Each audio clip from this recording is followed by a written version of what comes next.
Owen Jones comes fresh from organising a protest outside Parliament last night. Very energetic of you. Two causes were being championed by the thousands of protesters in Parliament Square last night. One Day Without Us, mentioned by Owen, celebrated the contribution of migrants in the UK and coincided with a protest against Donald Trump's proposed state visit to Britain.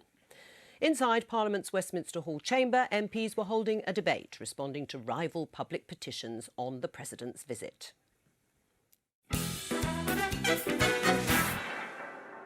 Rolling out the royal red carpet, pimping out the Queen for the Donald Trump.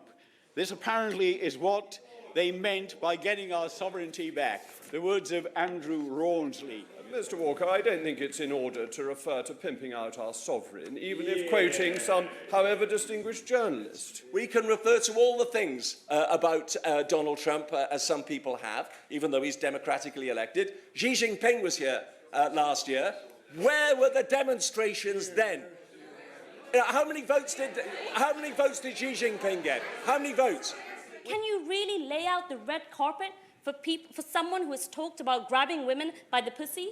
Can you really lay out the red carpet for someone who's insulted the LGBT community, branded Mexicans as rapists and murderers? Let's look at some of his comments. The charge of misogyny.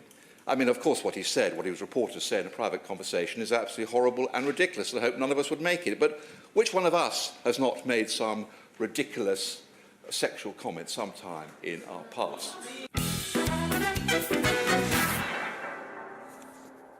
And we're joined now by the Conservative MP Nigel Evans, who is a supporter of Donald Trump. Welcome to the Daily Politics. Do that, shouldn't I, you should. Well, I think it's slightly different, isn't it?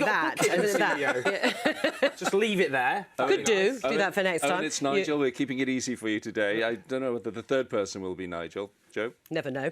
It would keep it simple. Now, you accused MPs of double standards on Trump, but isn't it the case that many who oppose his visit were standing up for the values they genuinely believe in? Yeah, so where were they when Xi Jinping came? Were they the same values? I don't expect every member of Parliament to endorse everything that's either said or done by any leader who comes from any country. So if it is a ruler of a Gulf state, which is important to us, or whether it is Xi Jinping... And MPs oppose those too?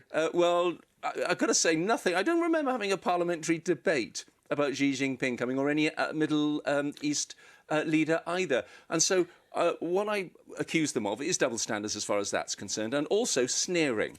Whenever anybody talks about Donald Trump, they find it incredibly difficult to get to terms with the fact that he is President of the United States, that he won. You've only got to look at that fantastic Newsnight piece when you had George Clooney and Nancy Pelosi and a few others laughing whenever they mentioned his name, that he would never become president. And the fact is he is president, and sneering isn't going to help, and it's an arrogance. He's democratically elected. Get over it.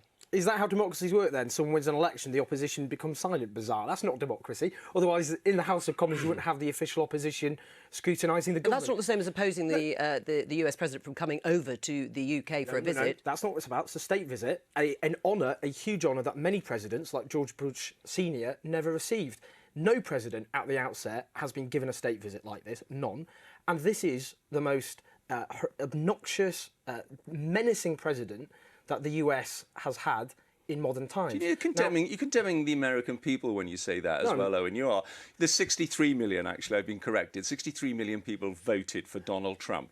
And it's the fact that people like yourself and Tony Blair and others, I'm going to lump you together. You couldn't think of any more people there, could you? Oh, I could. Who can't come to terms with the fact that middle America, the people who felt dispossessed, who feel that they're not listened to... But why should he have a state visit? Because, and it's, I was joking with somebody the other day, it's not to say thank you for what you've done over the last 7 days. It's the fact is that he received Theresa May as the first world leader to come there. He put the bust of Winston Churchill straight back into the Oval Office. He has said we're now in the front of a trade queue, when Barack Obama said we were at the back. What will it achieve? Barack Obama said we were at the back of the trade queue. Right. Where were you then? But what will your protest actually achieve? Intervention, I mean, what will they actually do? They're not going to change anything. Yes, they are. They're putting pressure on our own government. Look, when people marched against the Iraq war, 2 million, for that matter, it's interesting. The war still happened. Well, but the point I was making is public opinion at the time was actually supportive of Iraq. Not many people admit that these days.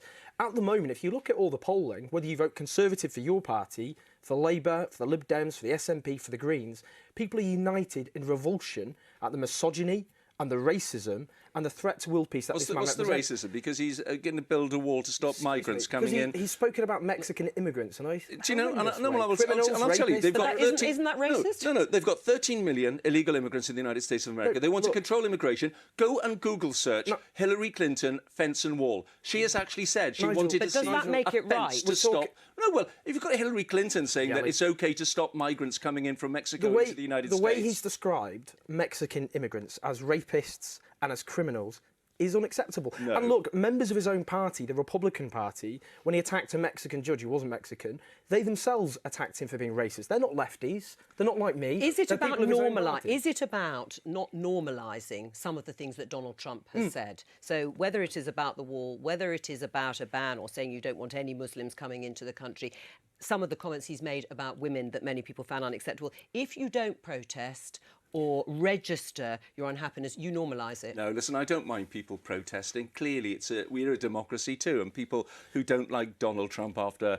well, I've got to say, I was in America for the inauguration. As you know, people were demonstrating before the inauguration. He hadn't even done an executive order at that stage. We're clear about the aims. It is standing in solidarity with those who are affected by his policies, with the majority of Americans who did reject him in the election. But also what it's about is putting pressure on our own government because they want to orientate this country to become even closer to Trump's America. In this referendum result, we were promised we were going to take back control. Yep. That doesn't mean giving up control to Donald Trump. But... And equally, just finally, it's also about joining the dots, about saying we shouldn't blame migrants and foreigners for problems caused by the people at the top, by bankers, I'm by going to try and get tax some avoiders and all agreement that. between Owen and myself. well, go on For then. the first time ever. History. Breaking History's news. being made here. Yeah. Heard it here first.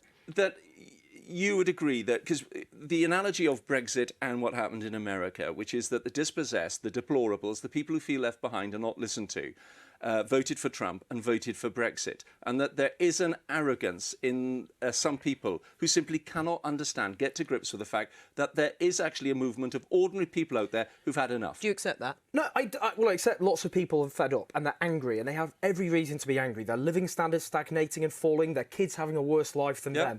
My point is, I don't think it's the answer to blame migrants for problems caused by people at the top. It wasn't migrants who plunged our economies into disaster. It was the banks. It's not migrants who avoid tax on an industrial scale whilst our services are cut. It's the people at the top of society. And we're trying to balance that debate. Instead of blaming our neighbours, the people who prop up our services, like the NHS, or in America, their services, let's start talking about the people at the top, like plutocrats like Donald Trump, for example. Well, Owen Jones obviously support John Bercow's claim that he shouldn't be able to address Donald Trump, not Owen Jones, shouldn't be able to address both Not houses of often Parliament. compared to Donald Do you Trump. agree? Do you agree with John Bercow? You were a deputy speaker. No, I don't. And I think it should have gone through normal procedure. Norman Fowler has said they've had words and that they will now get it back to the normal procedure, which is that there are 3 people that make that decision, not just one. Thank you very much.